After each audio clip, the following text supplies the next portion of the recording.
On a maintenant le squelette de Wawaron, donc qui est notre représentant des amphibiens. On a pour commencer un crâne qui est très allégé, avec des très grands orbites pour les yeux.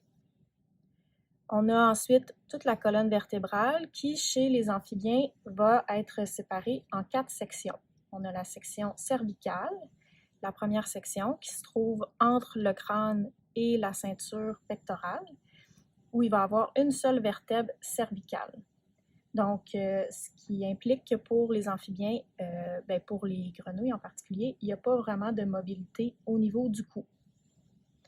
Ensuite, entre la ceinture pectorale et la ceinture pelvienne, on va trouver les vertèbres troncales. Et ces vertèbres-là vont être liées à de courtes côtes de chaque côté.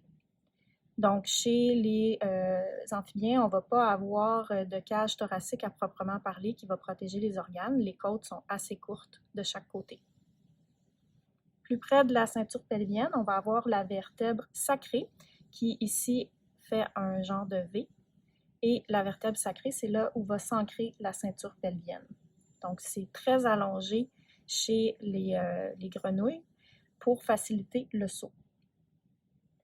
Donc, la ceinture pelvienne, ensuite, c'est tout ce qui se trouve ici et qui permet l'ancrage des membres postérieurs.